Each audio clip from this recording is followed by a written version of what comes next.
Hello class 8th, this is Ruchi and welcome back to this channel. बच्चे, आज इस video में हम स्टार्ट करेंगे अपना चैप्टर नंबर 5 संस्कृत बुक का, विच इज़ गीता सुगीता कर्तव्य। गीता सुगीता कर्तव्य। देखो, इसका मतलब क्या है, मैं इसका आपको एक बार में पहले मतलब बता देती हूँ, फिर जितना भी हम चैप्टर पढ़ेंगे ओवरऑल हम उस चैप्टर का एक एक वर्ड का मीनिंग समझ के उसका हिंदी ट्रांसलेट करने वाले हैं। ठीक है। अच्छा, मैं इस बुक के फर्स्ट 4 चैप्टर्स को बच्चे अपलोड कर चुकी हूँ। उनके एक्सप्लेनेशन और एक्सरसाइज के सेपरेट वीडियोस आ चुके हैं। तो अगर आपको उन चैप्टर्स में कोई डाउट है तो बच्चे आप उन वीडियोस को चेकआउट कर लीजिएगा। ओके, देखो, गीता सुगीता कर्तव्य क्या का मतलब क्या होता है। गीता भगवत गीता का, सुगीता अच्छी तरह से अध्ययन करना चाहिए, कर्तव्य। गीता सुगीता कर्तव्य, इसका मतलब है बच्चे भगवत गीता का अच्छी तरह से अध्ययन करना चाहिए। ठीक है, गीता सुगीता कर्तव्य भगवत गीता का अच्छी तरह से अध्ययन करना चाहिए। ये है हमारा चैप्टर। ठीक है बच्चे, चलो चैप्टर स्टार्ट करने से पहले, चैप्टर का एक्सप्लेनेशन स्टार्ट करने से पहले हम इस चैप्टर के शब्दार्थ देख लें, जिससे कि हमें सारे संस्कृत के वर्ड्स के अगर हिंदी में मतलब मालूम होंगे तो हम अच्छे से उसको हिंदी में ट्रांसलेट कर पाएंगे। करेक्ट है ना। चलो तो स्टार्ट करेंगे। सबसे पहले है शब्दार्थ में महोत्सव। महोत्सव, जिसका मतलब क्या होता है, त्योहार। देखिए जी, मैं यहाँ शब्द पढ़ रही हूँ, शब्द का ये जो हिंदी वाला कॉलम है ना उसको पढ़ूंगी, शब्द संस्कृत के शब्द को हिंदी में ट्रांसलेट करूँगी।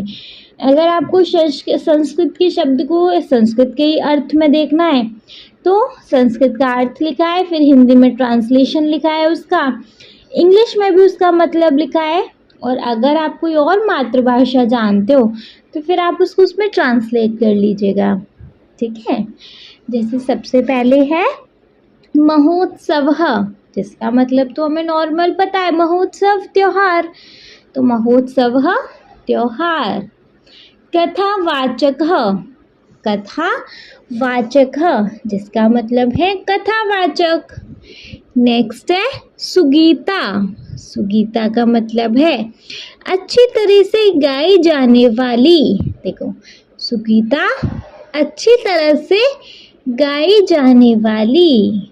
नेक्स्ट है युद्ध परामुखम। युद्ध परामुखम, इसका मतलब है युद्ध विमुख। युद्ध विमुख, युद्ध परामुखम, युद्ध विमुख। नेक्स्ट है अमृत तुल्य। अमृत तुल्य मतलब अमृत के समान। अमृत तुल्य, अमृत के समान। नेक्स्ट है अनुद्विग्मनः।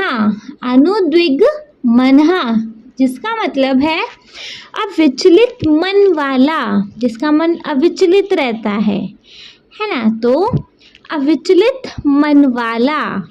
नेक्स्ट है विगत स्पृह। विगत स्पृह, इसका मतलब है आसक्ति रहित। आसक्ति रहित। नेक्स्ट है वीत राग भय क्रोध। वीत राग भय क्रोध, इसका मतलब है जी वासना, भय और क्रोध से रहित। वासना, भय, क्रोध से रहित। ठीक है। नेक्स्ट है स्थित ध्येय। स्थित ध्येय, इसका मतलब है स्थिर मन वाला। स्थित है स्थिर मन वाला। नेक्स्ट है मुनि। मुनि मतलब तपस्वी। नेक्स्ट है सम्मोह। सम्मोह का मतलब होता है कर्तव्य अकर्तव्य का अविवेक। कर्तव्य अकर्तव्य का अविवेक। नेक्स्ट है स्मृति विभ्रम। स्मृति विभ्रमः, जिसका मतलब है स्मरण शक्ति का नाश होना। स्मृति विभ्रमः का मतलब है स्मरण शक्ति का नाश होना। नेक्स्ट है श्रद्धावान। श्रद्धावान का मतलब होता है बच्चे श्रद्धा से युक्त। श्रद्धावान, श्रद्धा से युक्त। नेक्स्ट है संतेन्द्रिय। संतेन्द्रिय इसका मतलब है संयमित इंद्रियों वाला, मतलब जो अपने सेंसेस को कंट्रोल कर लेता है, जो अपनी इंद्रियों को कंट्रोल कर लेता है। तो संतेन्द्रिय संयमित इंद्रियों वाला। प्रणिपातेन प्रणाम के द्वारा। प्रणिपातेन प्रणाम के द्वारा। परिप्रश्न प्रश्नों के द्वारा। उपदेशयन्ति उपदेश देंगे। तत्वदर्शिनः तत्वज्ञानी। विद्धि तुम जानो। अद्वेष्टा द्वेष ना करने वाला। अद्वेष्टा द्वेष ना करने वाला। सर्वभूतानां सभी प्राणियों का। सर्वभूतानां सभी प्राणियों का। मैत्रः मित्रता के भाव वाला। मैत्रः मित्रता के भाव वाला। करुणः करुणावान। करुणः करुणावान। निमम्रः ममत्व कर भावना से विहीन। ममत्व कर भावना से विहीन। निरंकारः अहंकार रहित।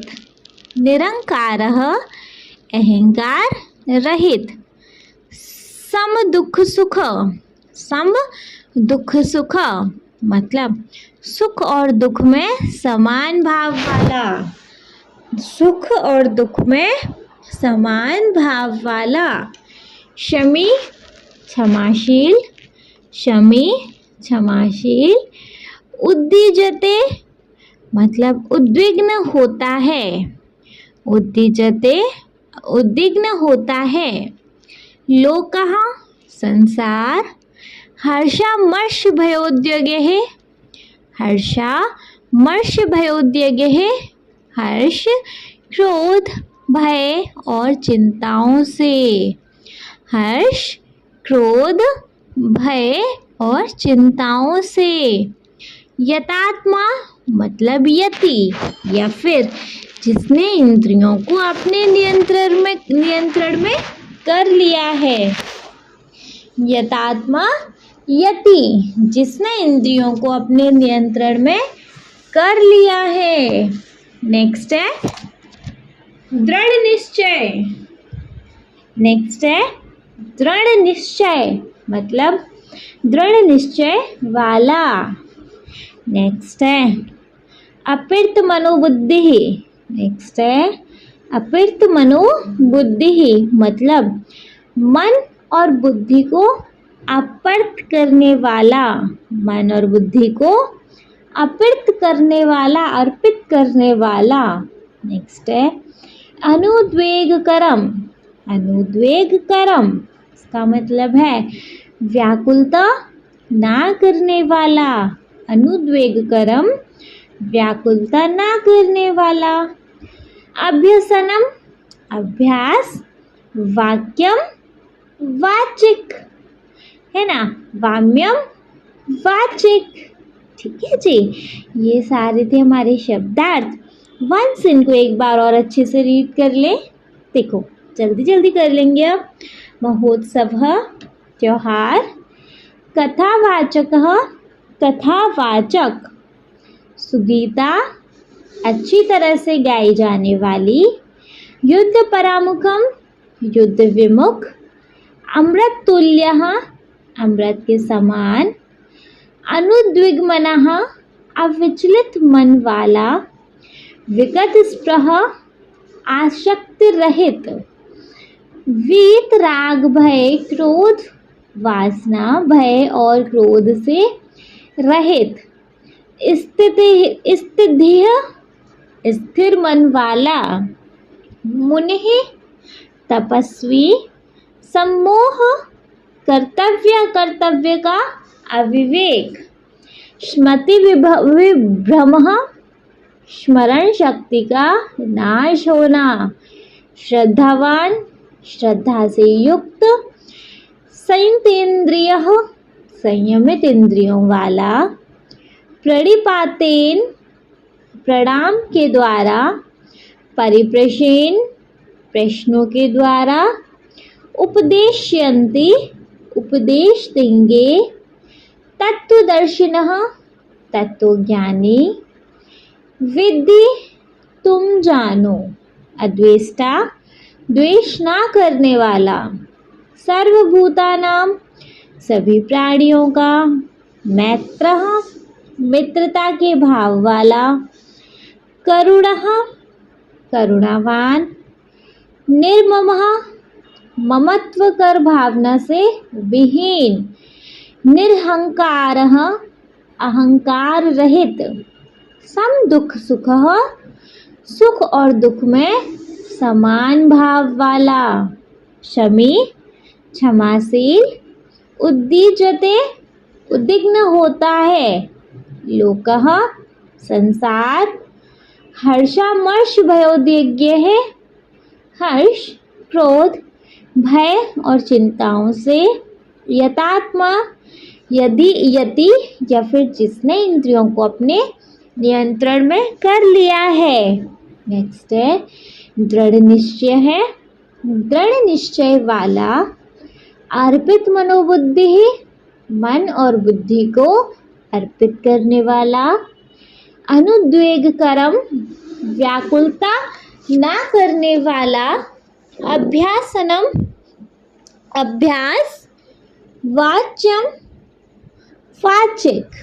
ठीक है, ये सारे हैं बच्चे हमारे क्या शब्दार्थ। मतलब अगर हमने इनको याद कर लिया तो हमें चैप्टर का ट्रांसलेट करना हिंदी में बड़ा इजी रहने वाला है। ठीक है, जैसे देखो आ जाओ वापस से अपने चैप्टर पे।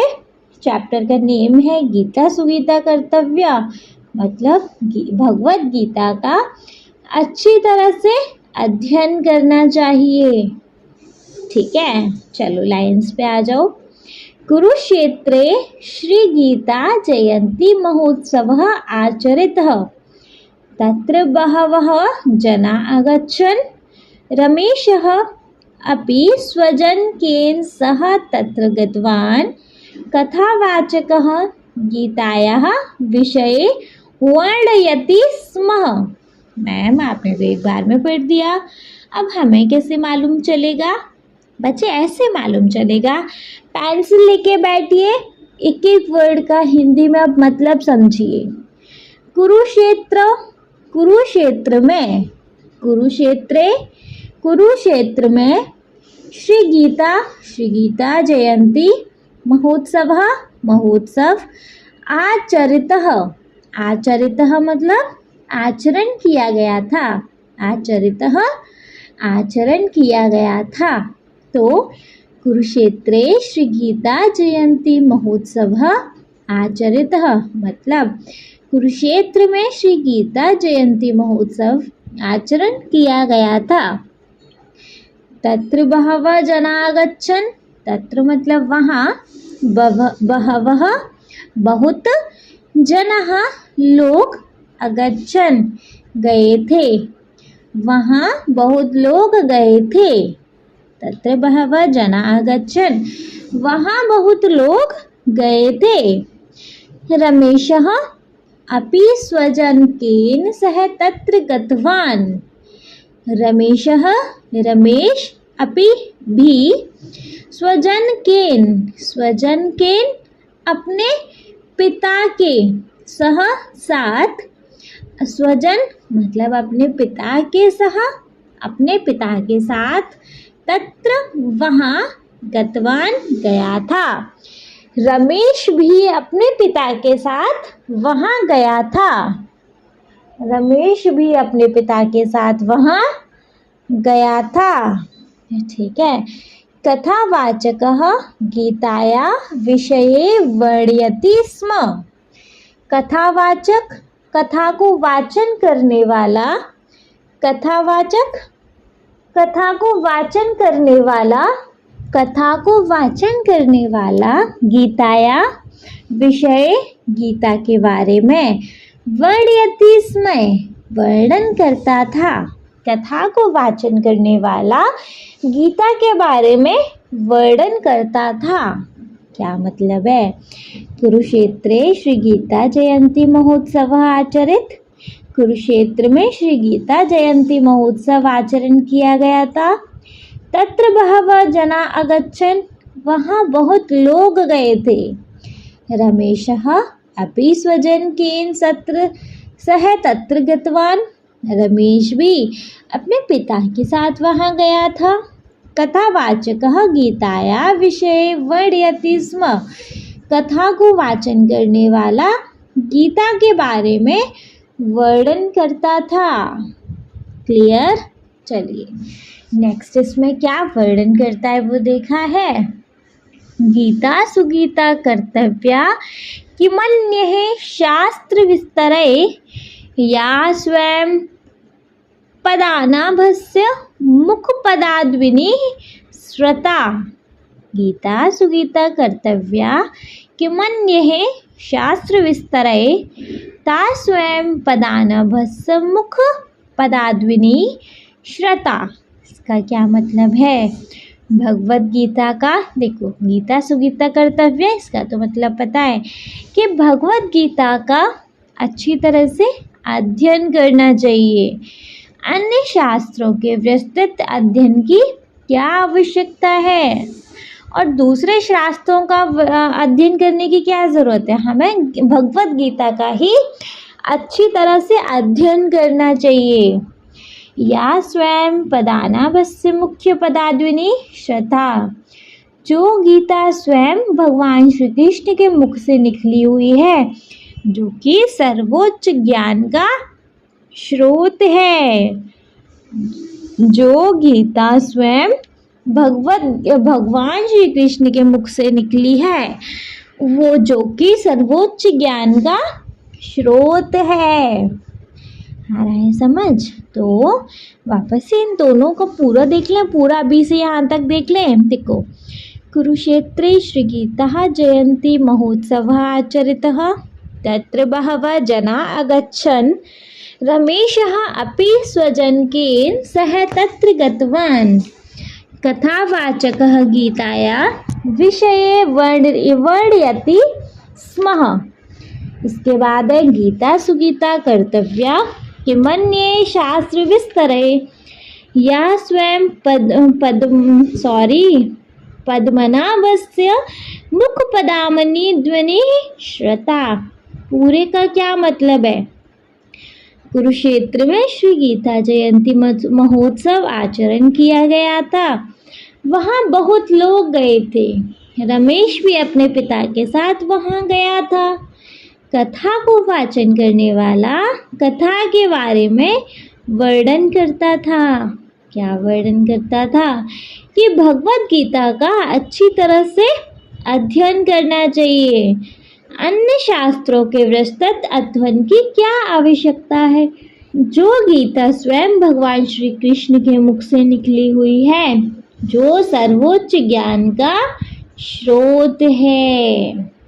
क्लियर है?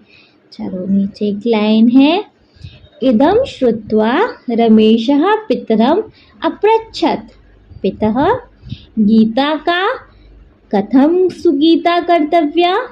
देखो, इदम इसको, श्रुत्वा सुनकर, इसको सुनकर, रमेशः रमेश ने, पितरम् अपृच्छत् अपने पिता से पूछा। यह सुनकर, इसको सुनकर रमेश ने अपने पिता से पूछा। पिता, पिता मतलब पिता, गीता का, गीता क्या है? कथम सुगीता कर्तव्या, मतलब कैसे अच्छी तरह से इसका अध्ययन हो सकता है? तो रमेश ने क्या पूछा कि इदं श्रुत्वा रमेशः पितरम् अपृच्छत्। इदं श्रुत्वा रमेशः पितरम् अपृच्छत्, पितः गीता का कथं सुगीता कर्तव्या। इसका क्या मतलब पूछा। इसको सुनकर रमेश ने पिता से पूछा, पितः गीता क्या है, पिता गीता क्या है, कैसे अच्छी तरह से इसका अध्ययन हो सकता है। पिता जवाब देते हैं, जी पुत्रः बहुभ्यः वर्षेभ्यः पूर्व कुरुक्षेत्रे कौरवानां पाण्डवानां च मध्ये संग्राम अभवत्। तस्मिन् युद्धे स्वबान्धवान् दृष्ट्वा अर्जुनः युद्धं कर्तुं न इच्छति स्म। तदा भगवान् श्रीकृष्णः युद्धपरामुखम् अर्जुनं कर्तव्यपालनार्थम् उपदिष्टवान्। श्रीकृष्णस्य उपदेशः एव श्रीमद्भागवद्गीता अस्ति। गीतायाम् अमृततुल्य उपदेशः सन्ति। क्या मतलब है इसका। मैम हमें तो इतना समझ नहीं आया है इसका क्या मतलब है, हम समझाएंगे। सबसे पहले पिता ने बोला, पुत्र बहुभ्यः वर्षेभ्यः पूर्व कुरुक्षेत्रे कौरवानां पांडवानां च मध्ये संग्रामः अभवत्। पढ़ते ही पता चल जाता है। देखो सबसे पहले बोला उसने पुत्र मतलब पुत्र या बेटा, बहुभ्य बहुत, वर्षेभ्यः साल, पूर्वम पहले बहुत साल पहले, कुरुक्षेत्र में, कौरवानां पांडवानां च, कौरवों और पांडवों, कौरवानां पांडवानां च, तो च मतलब और, कौरवों और पांडवों मध्य के बीच, संग्राम संग्राम लड़ाई या युद्ध ऐसे कह लो, संग्राम अभवत संग्राम हुआ। तो बेटा बहुत साल पहले कुरुक्षेत्र में कौरवों और पांडवों के बीच युद्ध लड़ाई हुई, ठीक है। तस्मिन् युद्धे स्वबान्धवान् दृष्ट्वा अर्जुनः युद्धं कर्तुं न इच्छति स्म। इसका मतलब है कि तस्मिन् उस युद्ध में स्वबान्धवान अपने रिश्तेदारों को दृष्ट्वा देखकर, मतलब उस युद्ध में अपने रिश्तेदारों को देखकर, अर्जुन युद्ध कर्तुं न इच्छति स्म। युद्ध कर्तुं करने की, न मतलब नहीं, इच्छति इच्छा, स्म थी। तो अपने रिश्तेदारों को देखकर अर्जुन युद्ध नहीं करना चाहता था, ठीक है। उस युद्ध में अपने रिश्तेदारों को देखकर अर्जुन युद्ध नहीं करना चाहता था, है ना। कि किससे युद्ध करें, सामने अपने रिश्तेदारी, अपने रिश्तेदारों पर कैसे प्रहार करें, कैसे उनको तकलीफ पहुंचाएं, है ना। तो अपने कहेंगे उस युद्ध में अपने रिश्तेदारों को देखकर अर्जुन युद्ध नहीं करना चाहता था, ठीक है। नेक्स्ट है कहाँ गया, हाँ जी। तदा भगवान श्री कृष्णं युद्ध परामुखम अर्जुनम कर्तव्य पालनार्थम उपदिष्टवान। तदा मतलब होता है तब, भगवान श्री कृष्ण, तो भगवान श्री कृष्ण ने युद्ध परामुखम मतलब युद्ध से विमुख अर्जुन को, युद्ध से विमुख मतलब युद्ध नहीं चाहता था, तो युद्ध से वो विमुख था, है ना। युद्ध के मुख नहीं था, युद्ध के वो विमुख था। तो युद्ध से विमुख अर्जुन को कर्तव्य पालनार्थम, कर्तव्य का पालन करने के लिए, उपदिष्टवान उपदेश दिया।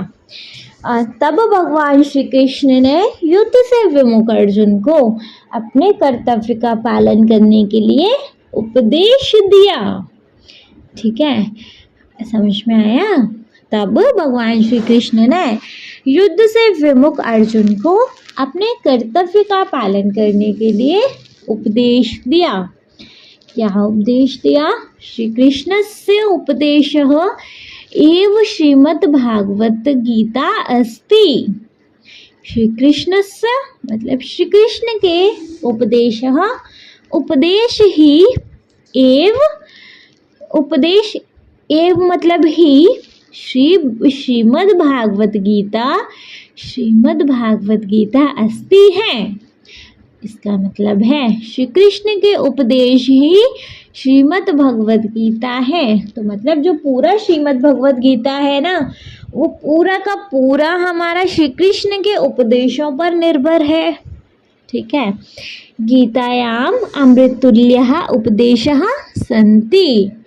गीतायाम गीता में अमृततुल्यः अमृत के समान उपदेशः सन्ति उपदेश है। गीता में अमृत के समान उपदेश है। ठीक है, समझ में आया? चलो वंस रीड करें। पिता बोलता है, मतलब पूरा ऊपर से देखेंगे। इदं श्रुत्वा रमेशः पितरम् अपृच्छत्। पितः गीता का कथम सुगीता कर्तव्या। इसको सुनकर रमेश ने पिता से पूछा, पिता गीता क्या है, कैसे अच्छी तरह से इसका अध्ययन हो सकता है। तब पिता ने कहा, पुत्र बहुभ्य वर्षेभ्य पूर्व कुरुक्षेत्रे कौरवानां पांडवानां च मध्ये संग्रामः अभवत्। बेटा बहुत साल पहले कुरुक्षेत्र में कौरवों और पांडवों के बीच लड़ाई हुई या युद्ध हुआ। तस्मिन् युद्धे स्वबान्धवान् दृष्ट्वा अर्जुनः युद्धं कर्तुं न इच्छति स्म। अपने उस युद्ध में अपने रिश्तेदारों को देखकर अर्जुन युद्ध करना नहीं चाहता था। तदा भगवान श्री कृष्णः युद्ध परामुखम अर्जुनम कर्तव्य पालनार्थम उपदिष्टवान्। तो तब भगवान श्री कृष्ण ने युद्ध से विमुख अर्जुन को अपने कर्तव्य का पालन के लिए उपदेश दिया। श्री कृष्णस्य उपदेशः एव श्रीमद्भागवत गीता अस्ति। श्री कृष्ण के उपदेश ही श्रीमद् भगवत गीता है। गीतायाम अमृत तुल्यः उपदेशः सन्ति। गीता में अमृत के समान उपदेश है। क्लियर है? इतना समझ आया? चलिए, इतना समझ आया तो फिर आगे देखेंगे जी, आगे क्या है। फिर उसके बाद बच्चे रमेश कहता है, तर्हि सुगीता कर्तव्या इतस्य कः आशयः। तर्हि सुगीता कर्तव्या इतस्य कः आशय। तब रमेश पूछता है, तर्हि सुगीता कर्तव्य तस्य कः आशय, मतलब कि फिर गीता को अच्छी तरह से, मतलब क्या चैप्टर का नेम था हमारा? चैप्टर का नेम था कि गीता को अच्छी तरह से अध्ययन करने का क्या मतलब है। क्या बोला उसने कि गीता को अच्छी तरह से अध्ययन करने का आशय क्या है, मतलब क्या मतलब है। गीता को अच्छी तरह से पढ़ने का मतलब क्या है। पिता बोलते हैं, अस्य आशयः अस्ति यत् गीताया अभ्यासः सम्यक् रूपेण करणीयः।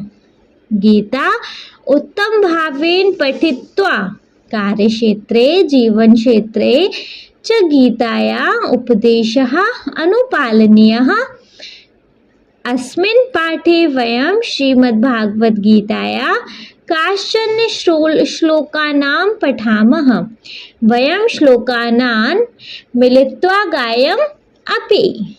ठीक है, मतलब पिता बोलता है, अस्य आशयः अस्ति यत् गीतायाः अभ्यासः सम्यक् रूपेण करणीयः। मतलब अस्य आशय, इसका अर्थ है, इसका आशय है, यत् गीताया, यत् मतलब कि गीताया, गीता का अभ्यासः अभ्यास सम्यक रूपेण अच्छी तरह से करणीय करना चाहिए। इसका अर्थ है कि गीता का अभ्यास अच्छी तरह से करना चाहिए। ठीक है, इतना समझ आया। चलिए आगे देखेंगे। गीता उत्तम भावेन पठित्वा, गीता को उत्तम भावेन अच्छी भावना से पठित्वा पढ़ना चाहिए। नेक्स्ट है कार्यक्षेत्रे जीवन क्षेत्रे च गीतायाः उपदेशः अनुपालनीयः। कार्यक्षेत्रे अपने काम में, जीवन क्षेत्रे च और अपने जीवन में, गीताया गीता के उपदेशः उपदेशों का अनुपालनीय पालन करना चाहिए। अपने काम में और जीवन में गीता के उपदेशों का पालन करना चाहिए। अस्मिन् पाठे वयं श्रीमद्भागवतायाः काश्चन श्लोकान् पठाम। अस्मिन् इस पाठे पाठ में वयं हम श्रीमद्भागवत गीता के काश्चन कुछ श्लोकों को पढ़ते हैं। इस पाठ में हम श्रीमद् भागवत गीता के कुछ श्लोकों को पढ़ते हैं। वयम श्लोकानां मिलित्वा गायामः अपि। वयम हम श्लोकों को मिलित्वा मिलकर भी गाते हैं, मतलब मिलकर, अपि मतलब भी, गायाम गाते हैं। तो हम श्लोकों को मिलकर भी गाते हैं। ठीक है, वापस इसको देखेंगे। देखो, सबसे पहले रमेश ने पूछा तर्हि सुगीता कर्तव्य तस्य कः आशय, कि तो सुगीता कर्तव्य इसका क्या मतलब है। पिता बोलता है अस्य आशयः अस्ति यत् गीताया अभ्यासः सम्यक रूपेण करणीयः। इसका अर्थ है कि गीता का अभ्यास अच्छी तरह से करना चाहिए। गीता उत्तम भावेन पठित्वा, गीता को उत्तम भाव से पढ़ना चाहिए। नेक्स्ट है उत्तम भावेन पठित्वा कार्यक्षेत्रे जीवन क्षेत्रे च गीताया उपदेशः अनुपालनीय। का अपने काम में और जीवन में गीता के उपदेशों का पालन करना चाहिए। अस्मिन् पाठे वयं श्रीमद्भागवतायाः काश्चन श्लोकान् पठाम। इस पाठ में हम श्रीमद् भागवत गीता के कुछ श्लोकों को पढ़ते हैं। वयं श्लोकान् मिलित्वा गायामः अपि। हम इस श्लोकों को मिलकर भी गाते हैं। क्लियर है बच्चे? इतना समझ आया? चलिए, अगर समझ आ गया, बारी आ जाती है श्लोकों की। श्लोक देख लें अब हम। देखो, ये सारे श्लोक हैं बच्चे जो कि हमारे भगवत गीता से लिए गए हैं। ठीक है, तो हम इन सारे श्लोकों पे ज़रा अपनी नज़र डालते हैं, पढ़ते हैं। पहला श्लोक है दुःखेष्वनुद्विग्न मनः सुखेषु विगतस्पः वीतराग भय क्रोधः स्थितधीर्मुनिरुच्यते। दुःखेष्वनुद्विग्नमनः सुखेषु विगतस्पः वीतराग भय क्रोधः स्थितिर्मुनिरुच्यते। ये श्लोक है। श्लोक का आपको पदच्छेद दिया है, मतलब एक एक वर्ड को अलग संधि विच्छेद करके ऐसे दिया है। दुःखेषु अनुद्विग्नमनः, दुःखेषु अनुद्विग्नमनः सुखेषु विगतस्पः वीतराग भय क्रोधः स्थितधीः मुनिः उच्यते।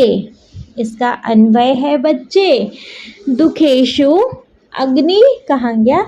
हाँ जी, दुःखेषु अनुद्विग्नमनः सुखेषु विगतस्पः वीतराग भय क्रोधः मुनिः स्थितिः उच्यते। ठीक है, भावार्थ है जिसका हम मतलब जानेंगे। भावार्थ है यह मनुष्य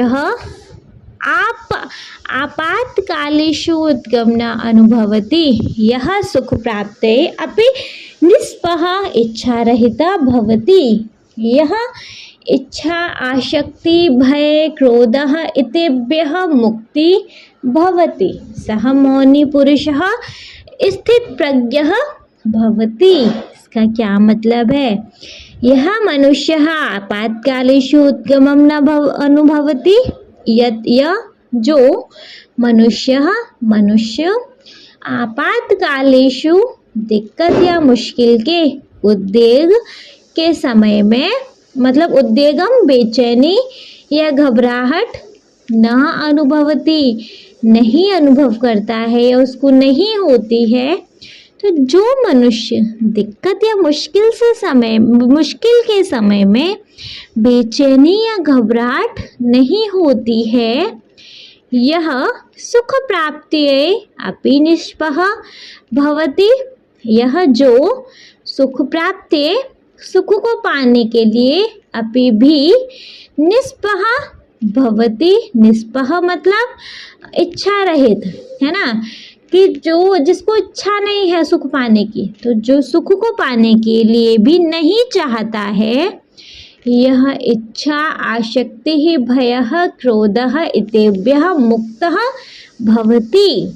जो ख्वाहिश, मन का लगाव, अरे क्या यह मतलब जो इच्छा मतलब ख्वाहिश, आसक्ति मन का लगाव, भय मतलब डर, क्रोध मतलब गुस्सा, इत्येभ्य इन सबको मुक्त भवति, इन सब से मुक्त हो जाता है, इन सब से छूट जाता है।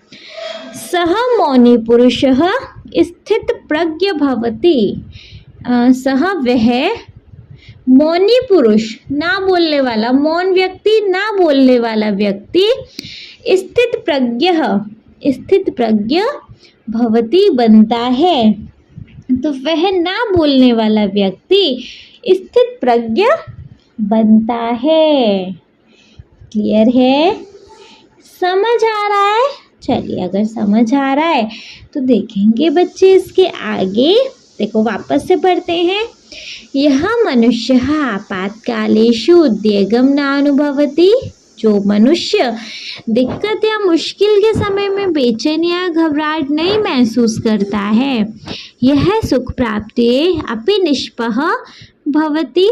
जो सुख को पाने के लिए भी नहीं चाहता है, यह इच्छा आसक्ति है, वो जो ख्वाहिश, मन का लगाव, भय मतलब डर, क्रोध गुस्सा, इत्येभ्य इन सब से मुक्त भवति छूट जाता है। सह मौनी पुरुषः स्थित प्रज्ञ भवति। वह ना बोलने वाला व्यक्ति स्थित प्रज्ञ बनता है। ठीक है, तो इसका क्या मतलब है ओवरऑल देख लिया। वंस इसको एक बार और रीड कर लें। दुःखेष्वनुद्विग्मनः सुखेषु विगतस्पः वीतरागभय क्रोधः स्थितधीर मुनिरुच्यते। इसका पदच्छेद है। दुखेषु अनिद्विग्मनः सुखेषु विगतस्पः वीतरागभय क्रोधः स्थितधीर मुनिः उच्यते। अन्वय है। दुखेषु अनिद्विग्मनः सुखेषु विगतस्पः आग भय क्रोधः मुनिः स्थितिः उच्यते। भावार्थ है, यह मनुष्य आपातकालेषु उद्वेगं न अनुभवति। जो मनुष्य दिक्कत या मुश्किल के समय में बेचैनी या घबराहट नहीं होती है जिसको, यह सुख प्राप्ति अपि निष्पृह भवति। जिसको सुख पाने की इच्छा भी नहीं होती है, यह इच्छा आसक्ति भयः क्रोधः इत्येभ्यः मुक्ति भवति। जो ख्वाहिश, मन को लगाव, डर, गुस्सा, इन सब से छूट जाता है। सह मौनी पुरुष स्थित प्रज्ञ भवति। वह ना बोलने वाला व्यक्ति स्थित प्रज्ञ बनता है। क्लियर है? चलिए, क्लियर है तो देखेंगे अपना सेकंड दोहा, मतलब सेकंड श्लोक। सेकंड श्लोक है, क्रोधावती सम्मोह हा श्रमति विभ्रमः श्रमति प्रसादः बुद्धिनाशो बुद्धिनाशात् प्रणश्यति। क्या श्लोक है? क्रोधावती। मैम आप इतने टफ टफ वर्ड्स को ऐसे कैसे पढ़ लेते हो? बच्चे कॉन्सेंट्रेट करके धीमे धीमे पढ़ो, सारे पढ़ जाएंगे। क्रोधावती सम्मोह सम्मोहात् श्रमति विभ्रमः श्रमति प्रसादः बुद्धिनाशो बुद्धिनाशात् प्रणश्यति। इसका पदच्छेद क्या है? क्रोधात् भवति सम्मोह सम्मोहात् श्रमति विभ्रमः श्रमति भ्रशांत बुद्धिनाशः बुद्धिनाशात् प्रणश्यति। इसका अन्वय है क्रोधात् सम्मोह भवति सम्मोहात् श्रमति विभ्रमः श्रमति भ्रशांत बुद्धिनाशः बुद्धिनाशात् प्रणश्यति। भावार्थ है, इसको अच्छे से पढ़ने वाले हैं हम। मानवस्य यथा क्रोधः भवति मानवस्य यथा क्रोधः भवति तथा क्रोधात् अविवेकः उद्पद्यते अविवेकात् आत्मानं विस्मरति किम योग्यम किच्च अयोग्यम इति विचिन्त्य क्रोधात् व्यामोह प्राप्तोन्नति। यदा अधिकः व्यामोहः भवति तदा मनुष्य स्मृतिः निष्क्रिया नष्टा च भवति स्मृते नाशात् बुद्धिः नश्यति बुद्धे नाशात् सः मनुष्यः विनाशं प्राप्तोन्नति। आ रहा है समझ? देखो क्या मतलब है बच्चे इसका? इसका मतलब है मानवस्य यथा क्रोधः भवति तथा क्रोधात् अविवेक उद्पद्यते। मानवस्य आदमी को यदा जब क्रोधः भवति आदमी को जब गुस्सा आता है तदा तब क्रोधात् तब गुस्से से अविवेकः अविवेक या मूर्खता उत्पद्यते उत्पन्न हो जाती है, मूर्खता आ जाती है। तो आदमी को जब गुस्सा आता है तब गुस्से से अविवेक या मूर्खता आ जाती है ना। जब वो आदमी उस टाइम पे वो मूर्ख होता है, इस टाइम वो गुस्से में अपना कुछ भी एंटीशेंट पकड़ा होता है। तो अविवेकात् आत्मानं विस्मरति अविवेकात् मूर्खता से आत्मानं खुद को विस्मरति विस्मरित कर देता है, भूल जाता है। मूर्खता से वह खुद को भूल जाता है। किम योग्यम किच्च अयोग्यम इति विचिन्त्य क्रोधात् व्यामोहं प्राप्तोन्नति। तो किम क्या, योग्यम क्या अच्छा है, किच्च अयोग्यम क्या बुरा है, इति अविचिन्त्य क्रोधात् यह बिना सोचे गुस्से में व्यामोह प्राप्तोन्नति गुस्से से घबरा जाता है या भ्रमित हो जाता है। तो क्या अच्छा है क्या बुरा है, बिना सोचे गुस्से से घबरा जाता है या क्या हो जाता है, भ्रम हो जाता है। ठीक है, नेक्स्ट है यदा अधिकः व्यामोहः भवति तदा मनुष्यस्य स्मृतिः निष्क्रिया नष्टा च भवति। तो कहेंगे यथा अधिकः व्यामोह, जब अधिक ज़्यादा व्यामोह घबरा जाता है, भवति जाता है, जब ज़्यादा घबरा जाता है तदा तो मनुष्यस्य आदमी स्मृति याददाश्त निष्क्रिया नष्टा च भवति याददाश्त काम नहीं करती, नष्टा च भवति और नुकसान हो जाता है ना। जब ज़्यादा घबरा जाता है तो आदमी याददाश्त काम नहीं करती और वह नुकसान हो जाता है उसका, है ना। स्मृति नाशात बुद्धि नश्यति, स्मृति नाशात याददाश्त खो जाने से बुद्धि नश्यति बुद्धि खत्म हो जाती है, याददाश्त खो जाने से बुद्धि खत्म हो जाती है। बुद्धिनाशात् सह मनुष्य विनाशः प्राप्तोन्नति। बुद्धिनाशात् और अकल या बुद्धि का नाश होने से मनुष्य विनाशः प्राप्तोन्नति, आदमी का विनाश हो जाता है ना। तो आप सोचो बच्चे, एक गुस्से से कितना कुछ गलत हो जाता है, समझ रहे हो।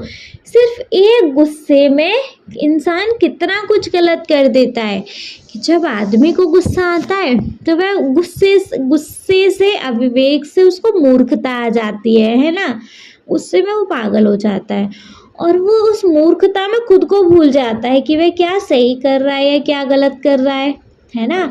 और जब वो गुस्से में बुरी तरीके से बौखला जाता है तो क्या करता है, उसकी याददाश्त काम नहीं करती, फिर कुछ ना कुछ वो नुकसान कर लेता है ना। याददाश्त काम नहीं कर रही तो उसकी अक्ल खत्म हो जाती है, उसकी बुद्धि खत्म हो रही है ना। और बुद्धि खत्म होते ही आदमी का विनाश तय है। तभी तो कहते हैं कि गुस्से में खुद को संयम रखो, संयमित रखो, गुस्से पर काबू रखो, गुस्से में अच्छे का विनाश हो जाता है ना। तो इसका इस भावार्थ का क्या मतलब है, आदमी जब गुस्सा होता है तब गुस्से से अविवेक या मूर्खता आ जाती है, मूर्खता में खुद को भूल जाता है, क्या अच्छा है क्या बुरा है, बिना सोचे गुस्से से घबरा जाता है या भ्रमित हो जाता है। जब ज़्यादा घबरा जाता है तो आदमी का याददाश्त काम नहीं करता और नुकसान हो जाता है। याददाश्त खो जाने से अक्ल खत्म हो जाती है, अक्ल या बुद्धि का नाश होने से आदमी का विनाश हो जाता है। क्लियर है ये सारी चीज़ें। चलिए वंश इसको एक बार रीड करते हैं। देखो श्लोक है हमारा, क्रोधात्वन्ति सम्मोहात् श्रमति विभ्रमः श्रमति वृषादः बुद्धिनाशो बुद्धिनाशात् प्रणश्यति। पदच्छेद है, क्रोधात् भवति सम्मोह, सम्मोहात् श्रमति विभ्रमः श्रमति वृषान्तः बुद्धिनाशः बुद्धिनाशात् प्रणश्यति। नेक्स्ट है अन्वय, क्रोधात् सन्मोह भवति सम्मोहात् श्रमति विभ्रमः श्रमति वृषान्तः बुद्धिनाशः बुद्धिनाशात् प्रणश्यति। भावार्थ है जी इसका, मानवस्य यथा क्रोधः भवति तथा क्रोधात् अविवेकः उत्पद्यते। आदमी को जब गुस्सा आता है तो गुस्से से अविवेक या मूर्खता आ जाती है। अविवेकात् आत्मान विस्मरति, और मूर्खता में वह खुद को भूल जाता है। किम योग्यम किच अयोग्यम अति विचिन्तय क्रोधात् व्यामोह प्राप्तोन्नति। और क्या सही है, मतलब क्या अच्छा है क्या बुरा है, बिना सोचे गुस्से से घबरा जाता है या भ्रम हो जाता है। जब ज़्यादा घबरा जाता है तो आदमी का याददाश्त काम नहीं करता और नुकसान हो जाता है। नेक्स्ट है, यदा अधिक व्यामोह भवति तदा मनुष्य स्मृति निष्क्रिया नष्टा च भवति, है ना, नुकसान हो जाता है। स्मृति नाशात बुद्धि नश्यति, याददाश्त हो जाने से अक्ल खत्म हो जाती है। बुद्धि नाशात सह मनुष्य विनाशम प्राप्तोन्नति, अक्ल या बुद्धि का नाश होने से आदमी का विनाश हो जाता है। क्लियर है, अच्छे से समझ आया बच्चे। चलो अगर अच्छे से समझ आया तो देखेंगे अपना तीसरा श्लोक, तद्विधि प्रणिपातेन परिप्रश्येन सेवया उपदेशयन्ति ते ज्ञानम ज्ञानिन सत्वदर्शिनः। क्या है, तद्विधि प्रणिपातेन परिप्रश्येन सेवया उपदेशयन्ति ते ज्ञानम ज्ञानिन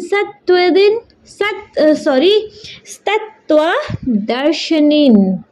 इसका क्या मतलब है, इसका पदच्छेद है, तद्विधि प्रणिपातेन परिप्रश्येन सेवया उपदेशयन्ति ते ज्ञानम ज्ञानिनः तत्वदर्शिनः। इसका अन्वय है, तद प्रणिपातेन सेवया परिप्रश्येन विद्धि ते तत्वदर्शिनः ज्ञानिनः ज्ञानम उपदेश्यन्ति। इसका भावार्थ है भगवान श्री कृष्ण अर्जुनम उपदिशति। हे अर्जुन, भवान गुरोः समीपम गत्वा यथार्थ ज्ञानं प्राप्तुं प्रयासं करोतु। भवान विनीतः जिज्ञासु च भूत्वा गुरोः सेवां करोतु। तत्त्वज्ञानी गुरुः भवते ज्ञानं प्रदास्यति। यथा ते सतस्य दर्शनं कृतवन्तः ते एव यथार्थ ज्ञानिनः भवन्ति। क्या मतलब है मैम इसका, बताएंगे? देखिए बच्चे, इसका मतलब है भगवान श्री कृष्णम अर्जुनम उपदिशति। भगवान श्री कृष्ण ने अर्जुन को उपदिशति उपदेश देते हैं। भगवान श्री कृष्ण अर्जुन को उपदेश देते हैं। हे अर्जुन मतलब हे अर्जुन, भवान गुरु समीपम गत्वा यथार्थ ज्ञानं प्राप्तुं प्रयासं करोतु। भगवान आप गुरु के समीपम पास जाकर, गत्वा मतलब जाकर, यथार्थ ज्ञानम वास्तविक या सच्चा ज्ञान, प्राप्तुम पाने की, प्रयासम कोशिश, करोतु करो। आप गुरु के पास जाकर वास्तविक या सच्चा ज्ञान प्राप्त करने की कोशिश करो। भवान आप विनीतः जिज्ञासुः च भूत्वा गुरोः सेवां करोतु। आप विनीतः मतलब विनम्र, जिज्ञासु च और उत्सुक मतलब जानने की इच्छा रखने वाला बनकर, भूत्वा गुरु मतलब बनकर, गुरु सेवा गुरु की सेवा करोतु करो। आप विनम्र और उत्सुक बनकर गुरु की सेवा करो, है ना। नेक्स्ट है तत्वज्ञानी गुरुः भवते ज्ञानं प्रदास्यति। तत्वज्ञानी गुरु मतलब तत्वज्ञानी गुरु भवते आपको ज्ञान प्रदास्यति ज्ञान देता है। तत्वज्ञानी गुरु आपको क्या करता है, ज्ञान देता है। यतः ते सतस्य दर्शनं कृतवन्तं ते एव यथार्थ ज्ञानिनः भवन्ति। यतः क्योंकि जो ये यतः ते सत्यस्य क्योंकि जो सच्चाई का दर्शन कृतवन्तं किया है, ते वे एव ही यथार्थ ज्ञानिन वास्तविक या सच्चा ज्ञानी भवन्ति होता है। तो क्योंकि जो सच्चाई का दर्शन किया था वे ही वास्तविक या सच्चा ज्ञानी होता है। तो क्या मतलब है, इस पूरे का क्या मतलब है, भगवान श्री कृष्ण अर्जुनम उपदिशति। भगवान श्री कृष्ण ने अर्जुन को उपदेश दिया, हे अर्जुन भगवान गुरु समीपम गत्वा यथार्थ ज्ञानम प्राप्तुम प्रयासम करोतु। आप कहाँ गए, आप गुरु के पास जाकर वास्तविक या सच्चा ज्ञान प्राप्त करने की कोशिश करो। भगवान विनीतः जिज्ञासु च भूत्वा गुरु सेवां करोतु। आप विनम्र और उत्सुक बनकर गुरु की सेवा करो। तत्वज्ञानी गुरुः भवते ज्ञानं प्रदास्यति। तत्वज्ञानी गुरु आपको ज्ञान देता है। कहाँ गया, हाँ जी, यतः ते सत्यस्य दर्शनं कृतवन्तः ते एव यथार्थ ज्ञानिनः भवन्ति। क्योंकि जो सच्चाई का दर्शन किया था वे ही वास्तविक या सच्चा ज्ञानी होता है। क्लियर है, आ रहा है जी समझ में? आई होप अच्छे से आ रहा होगा समझ में, है ना। देखेंगे वापस से क्या मतलब है इसका। पूरा श्लोक है, तद्विधि प्रणिपातेन परिप्रश्येन सेवया उपदेश्यन्ति ते ज्ञानं ज्ञानेन सत्व तद्वदर्शिनः। इसका पदच्छेद है, तद्विधि प्रणिपातेन परिप्रशेन सेवया उपदिश्यन्ति ते ज्ञानं ज्ञानिः तत्त्वदर्शिनः।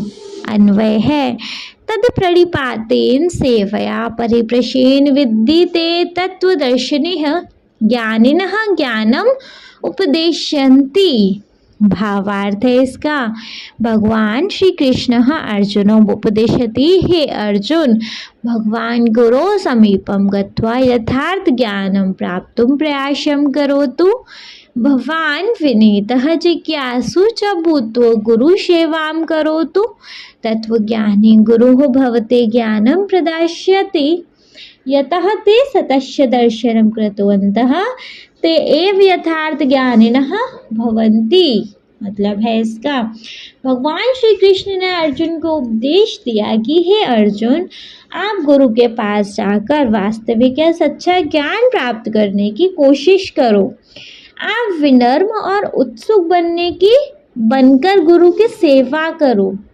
तत्वज्ञानी गुरु आपको ज्ञान देता है, क्योंकि जो सच्चाई का दर्शन किया था वही वास्तविक या सच्चा ज्ञानी होता है।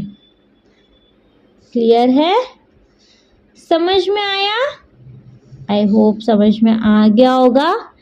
ठीक है, चलो समझ में आ गया तो नेक्स्ट वन चेक करेंगे बच्चे। नेक्स्ट वन है श्रद्धा वालभते ज्ञानं तत्परः संयतेन्द्रियः ज्ञानं लब्ध्वा परां शांतिं चिरेणाधिगच्छति। क्या मतलब है? श्रद्धा वालभते ज्ञानं तत्परः संयतेन्द्रिय ज्ञानं लब्ध्वा परां शांतिं चिरेणाधिगच्छति। पदच्छेद देखेंगे। श्रद्धावान लभते ज्ञानम तत्परः, एक एक वर्ड को अलग अलग तरीके से लिखा गया है। संतेन्द्रियः ज्ञानम लब्ध्वा पराम शांतिम आचिरेण अधिगच्छति। ठीक है, अन्वय है संतेन्द्रियः तत्परः श्रद्धावान ज्ञानम लभते तथा ज्ञानम लब्ध्वा अचिरेण पराम शांतिम अधिगच्छति। ठीक है, भावार्थ है यह श्रद्धालु कहाँ गया? यह श्रद्धालु मनुष्य दिव्य ज्ञानं प्राप्तुं निरन्तरं प्रयासं करोति। तथैव यः मनुष्यः इन्द्रियाणि स्ववशे कृतवान् सः मनुष्यः दिव्य ज्ञानं प्राप्स्यति। तादृशं दिव्यं ज्ञानं प्राप्य सः पुरुषः जीवने अनन्तम् आनन्दं प्राप्नोति। क्या मतलब है? यह श्रद्धालु मनुष्य दिव्य ज्ञानं प्राप्तुं निरंतरं प्रयासं करोति। मतलब यह जो श्रद्धालु मनुष्य, जिस आदमी मतलब जो आदमी जिसके मन में श्रद्धा हो या जो श्रद्धालु मनुष्य है, दिव्य ज्ञानम प्राप्तुम वह दिव्य ज्ञान या आत्मज्ञान पाने के लिए निरंतरम प्रयासम करोति। मतलब वह दिव्य ज्ञान या आत्मज्ञान पाने के लिए हमेशा मेहनत करता है ना।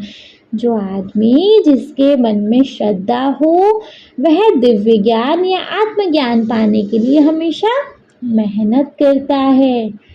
तथैव यह मनुष्यः इंद्रियाणि स्ववशे कृतवान्, वैसे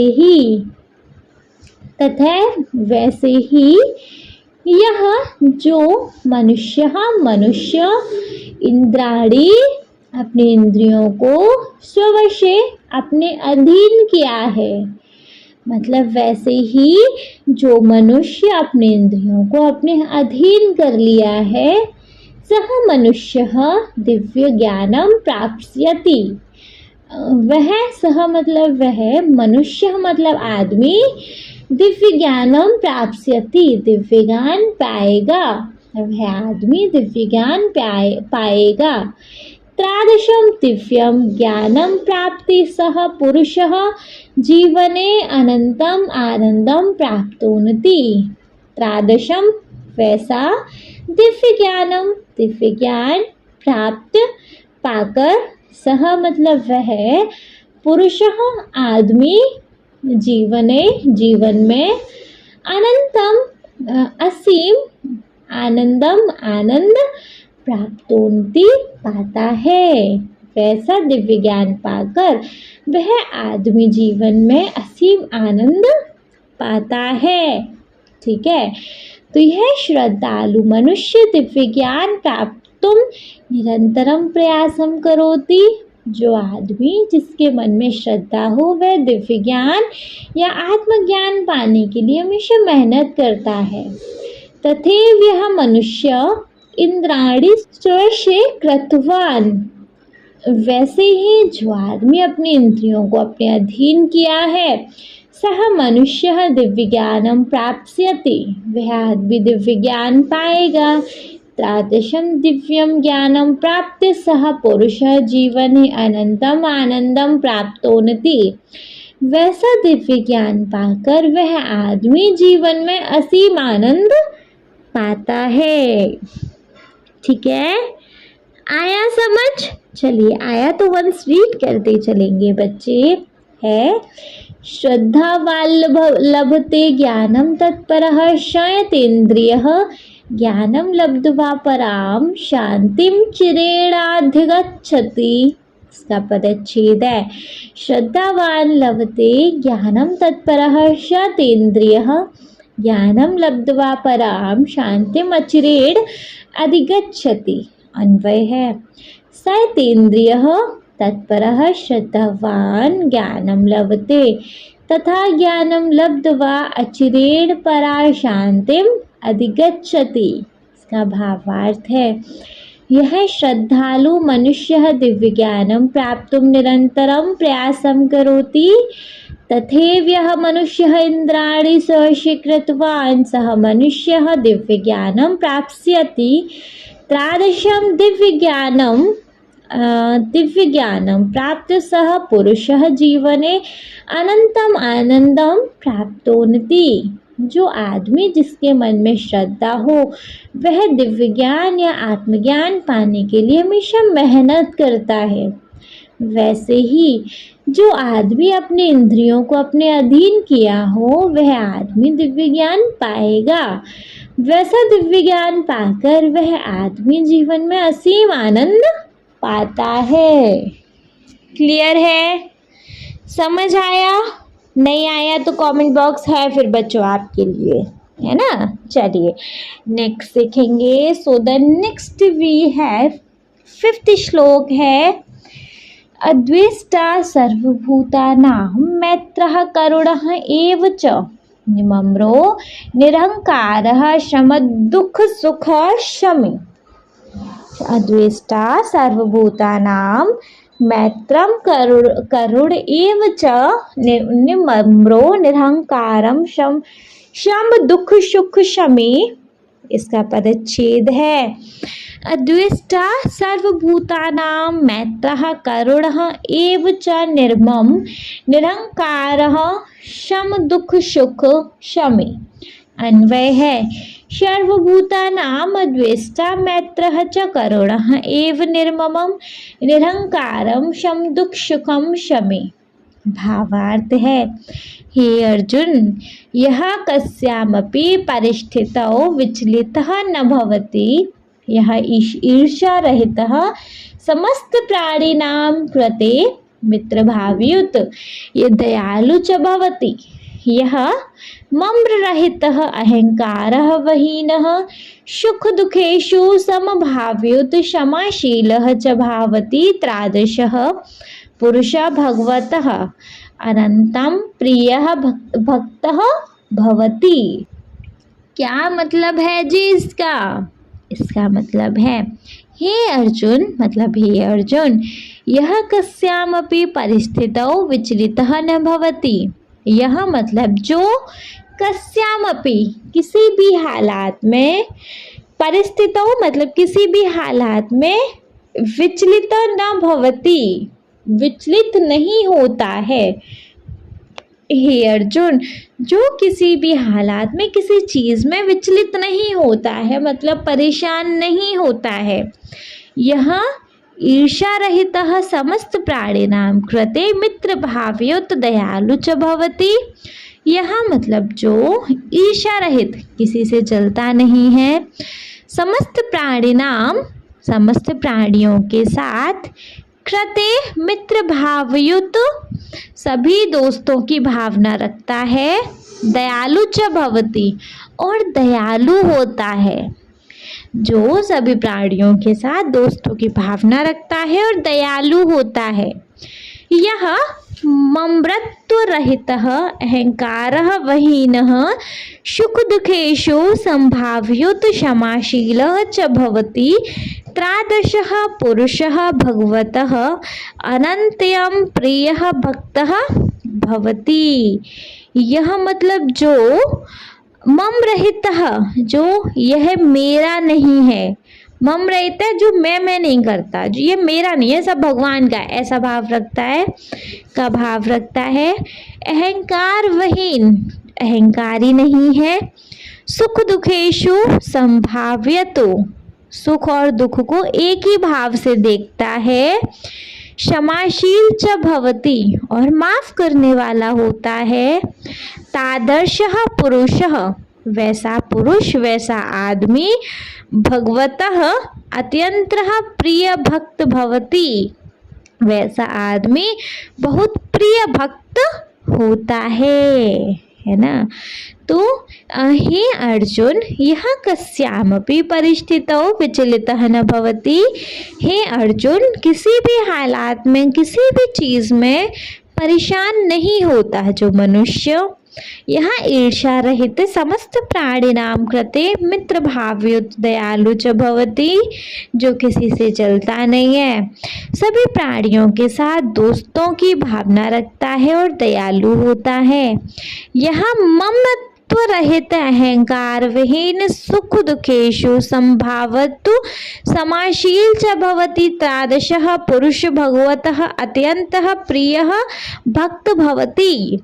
और जो यह मेरा नहीं है का भाव रखता है, अहंकारी नहीं है, सुख और दुखों को एक ही भाव से देखता है और माफ करने वाला होता है, वैसा आदमी बहुत प्रिय भक्त होता है। ठीक है, समझ आया? चलो समझ आया तो वापस से एक बार इस श्लोक को वापस से देख लेंगे। देखो, अद्वेष्टा सर्वभूतानां मैत्रः करुण एव च निर्ममो निरहंकारः शम सुख दुख शमी। इसका पदच्छेद है, अद्वेष्टा सर्वभूतानां मैत्रः करुणः एव च निर्ममं निरंकारः सम दुख सुख क्षमी। अन्वय है, सर्वभूतानां अद्वेष्टा मैत्रः च करुणः एव निर्ममः निरंकारः शम दुख सुख शमी। ठीक है, इसका भावार्थ है, हे अर्जुन, यह कस्यामपि परिस्थितौ विचलितः न भवति। यह ईर्ष्या रहित समस्त प्राणिनां कृते मित्र भावयुत दयालु च भवति। यह ममत्व रहित अहंकार विहीन सुख दुखेषु संभावयुत क्षमाशीलः च भवति। त्रादशः पुरुषः भगवतः अत्यंतं प्रियः भक्तः भवति। इसका अर्थ है, हे अर्जुन, जो किसी भी हालात में, किसी भी चीज में परेशान नहीं होता, जो किसी से चलता नहीं है, सभी प्राणियों के साथ दोस्तों की भावना रखता है और दयालु होता है, जो यह मेरा नहीं है का भाव रखता है, अहंकारी नहीं है, सुख और दुखों को एक ही भाव से देखता है और माफ करने वाला होता है, वैसा आदमी बहुत प्रिय भक्त होता है। क्लियर है? आ रहा है जी अच्छे से समझ आ रहा है? तो चलिए फिर 6th वन पे मूव करेंगे। 6th वन वी हैव संतुष्टः सतन्तः, मतलब सतंतम योगी यतात्मा दृढ़ निश्चय है, मयि अर्पित मनोबुद्धियो मदक्तः सह मे प्रियः। संतुष्टः सततं योगी यतात्मा दृढ़ निश्चय मय अर्पित मनोर्बुद्धियो मद्भक्तः समे प्रियः। इसका पदच्छेद है संतुष्टः सततं योगी यतात्मा दृढ़ निश्चय मयि अर्पितो मनोबुद्धिः यः मद्भक्तः स मे प्रियः। अन्वय है यह योगी सततं संतुष्टः यतात्मा दृढ़ निश्चय मय अर्पितो मनोबुद्धिः सः मद्भक्तः मे प्रिय। ठीक है, भावार्थ है हे पार्थः यह निरंतरं संतुष्टः भवति अर्थात कस्यापि वस्तुनः अभावात् कदापि असंतुष्टः न भवति। यह मनः इंद्राणि च विजित्य संयमी भवति। यह स्वबुद्ध्या परमेश्वरस्य सर्वरूपं स्थिरीकरोति। यश्च मनः बुद्धिः च ईश्वरे समर्पयति स मनुष्यः मम अतीव प्रियतम भक्तः भवति। ठीक है, मतलब देखेंगे हे पार्थ यह निरंतरम संतुष्टः भवति। हे पार्थ हे अर्जुन यह जो निरंतरम हमेशा संतुष्टः भवति संतुष्ट रहता है, जो हमेशा खुश रहता है अर्थात मतलब कस्यापि वस्तुनः अभावात् कदापि असंतुष्ट न भवति। मतलब कस्यापि कोई भी वस्तुनः चीज अभावात् ना हो, मतलब कोई भी चीज ना हो, कदापि असंतुष्टः न भवति कभी भी दुखी नहीं होता। चाहे उसके पास कुछ नहीं है फिर भी वो दुखी नहीं होता है ना। यह मनः जो मन इंद्राणि च विजित्य संयमी भवति, जो मन इंद्राणि च और इंद्रियों को विजित जीतकर संयमी भवति काबू में रखता है, इंद्रियों को जीतकर काबू में रखता है। जो मन और इंद्रियों को जीतकर मन और इंद्रियों को काबू में रखता है, यह जो सद्बुद्धिया परमेश्वरस्य स्वरूपम स्थिरीकरोति, जो सद्बुद्धिया अपनी बुद्धि से परमेश्वरस्य भगवान के स्वरूप को स्वरूपम खुद पर स्थिरीकरोति स्थिर करता है, जो अपनी बुद्धि से भगवान के स्वरूप को खुद पर स्थिर करता है। यशश्च मनः बुद्धिम च ईश्वरे समर्पयति, और जो मनः मन बुद्धिम च और बुद्धि को ईश्वरे ईश्वर को समर्पयति समर्पित करता है। सह मनुष्यः मम अतीव प्रियतम भक्तः भवति, वह आदमी सह मनुष्यः वह आदमी मम मेरा अतीव अति प्रियतम प्रिय भक्तम भक्त भवति होता है, वह मेरा प्रिय भक्त होता है। क्लियर है? कोई डाउट? आई होप नहीं होगा। चलिए अगर नहीं है तो वापस से वंश इसको रीड करेंगे। संतुष्टः सततम योगी यतात्मा दृढ़ निश्चय मयर्पित मनोर्बुद्धियो मद्भक्तः समे प्रियः। इसका पदच्छेद है संतुष्टः सततम योगी यतात्मा दृढ़ निश्चय मये अर्पित मनोबुद्धि यह मद्भक्त समे प्रियः। अन्वय है सहयोगी सततम संतुष्टः यतात्मा दृढ़ निश्चय मये अर्पित मनोबुद्धि समद्भक्त में प्रियः। भावार्थ हे पार्थ यह निरंतरम संतुष्टः भवति अर्थात कस्यापि वस्तुनः अभावात् कदापि असंतुष्टः न भवति। यह मनः इंद्राणि च विजित्य संयमी भवति, सः स्वबुद्धया परमेश्वर स्वरूपम स्थिरीकरोति यश्च मनः बुद्धिं च ईश्वरे समर्पयति सः मनुष्यः मम अतीव प्रियतम भक्त भवति। क्या मतलब है इसका? देखो, इसका मतलब है, हे अर्जुन, जो हमेशा खुश रहता है, मतलब कोई भी चीज़ ना हो कभी भी दुखी नहीं होता, जो मन और इंद्रियों को जीतकर मन और इंद्रियों को काबू में रखता है, जो अपनी बुद्धि से भगवान के स्वरूप पर स्थिर रहता है और मन और बुद्धि को ईश्वर को समर्पित करता है, वह आदमी, वह मनुष्य मेरा अति प्रिय भक्त होता है। क्लियर है? आया समझ? चलिए, अगर समझ आ गया तो नेक्स्ट वन चेक करना बनता है।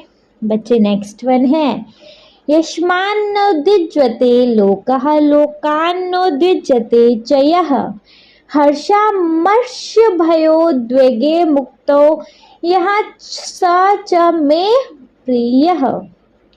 यस्मान्नोद्विज्यते लोकः लोकान्नोद्विज्यते च यः हर्षामर्षभयोद्वेगे मुक्तो यः स च मे प्रियः। इसका पदच्छेद है, यस्मात् न उद्विज्यते लोकः लोकात् न उद्विज्यते च यः हर्ष अमर्ष भय उद्वेगः मुक्तः यः सः च मे प्रियः। इसका अन्वय है, यस्मात् लोकः न उद्विज्यते यः च लोकात् न उद्विज्यते यः च हर्ष अमर्ष भय उद्वेगे मुक्तः स मे प्रिय। भावार्थ है बच्चे इसका, हे अर्जुन, यस्मात् मनुष्यात् कोऽपि मनुष्यः प्राणी वा उद्गिन्न भवति यस्य मनुष्यः अन्यस्मात् जनात् प्राणिनः न वा उद्गिनः न भवति यश हर्षेण ईर्ष्या भीत्वा चिन्तया च रहितः भवति सः मम अतीव प्रिय भक्त भवति। क्या मतलब है इसका जी? देखो, भावार्थ देखेंगे, हे अर्जुन, मतलब हे अर्जुन, यस्मात् मनुष्यात् कोऽपि मनुष्यः प्राणिया उद्गिन्न भवति, यस्मात् मनुष्यात्, जिस आदमी से, कोऽपि, कोई भी, मनुष्य प्राणी व या प्राणी, उद्गिन्न भवति, बेचैन नहीं होता है, जिस आदमी से कोई भी आदमी या प्राणी बेचैन नहीं होता है। यश मनुष्य अन्यस्मात् जनात् प्राणिनः वा उद्गिनः न भवति, यश्च मनुष्य, और जो मनुष्य, अन्यस्मात्, दूसरे आदमी से, अन्यस्मात् जना, दूसरे आदमी से, जनात् प्राणिनः वा उद्गिन, दूसरे आदमी से या प्राणी से, उद्गिन्न भवति, बेचैन नहीं होता है, यश्च, और हर्षेण ईर्ष्या भीत्वा चिंत्या च रहितः भवति, और जो हर्षेण खुशी, ईर्ष्या जलन, भीत्वा डर, चिंत्या और चिंता के, च रहित के बिना, भवति रहता है, सह मम अतीव प्रिय भक्तः भवति। सह मतलब वह, मम मेरा, अतीव बहुत, प्रिय भक्तः भक्त, भवति होता है, वह मेरा प्रिय भक्त होता है। क्या मतलब है इसका? हे अर्जुन, यस्मात् मनुष्यात् कोऽपि मनुष्यः प्राणी वा उद्गिन्न भवति, हे अर्जुन, जिस आदमी से कोई भी आदमी या प्राणी बेचैन नहीं होता है, यश्च मनुष्यः अस्मातः जनात् प्राणिनः वा उद्गिन्न भवति, और जो मनुष्य दूसरे आदमी से या प्राणी से बेचैन नहीं होता, यश्च हर्षेण ईर्ष्या भीत्वा चिंतया च रहित भवति, और जो खुशी, जलन, डर और चिंता के बिना रहता है, सह मम अतीव प्रिय भक्तः भवति, वह मेरा बहुत प्रिय भक्त होता है। आया समझ? अगर आ गया तो इसको एक बार से रीड करना तो बनता है ना जी? मैम बिल्कुल बनता है। चलो तो अगर बिल्कुल बनता है तो देख लेंगे फिर। देखो इसका मतलब है यस्मान्नोद्विज्जते लोकः लोकान्नोद्विज्जते च यः हर्षामर्षभयो द्वेगैर्मुक्तो यः सः च मे प्रियः। इसका पदच्छेद है यस्मात् न उद्विज्जते लोकः लोकात् न उद्विज्जते च यः हर्ष अमर्ष भय उद्वेगे मुक्त यः सः च मे प्रियः। अन्वय है यस्मातः लोकः न उद्विज्जते यः चः लोकात् न उद्विज्जते यः चः हर्ष अमर्ष भय उद्वेगे मुक्त सः मे प्रियः।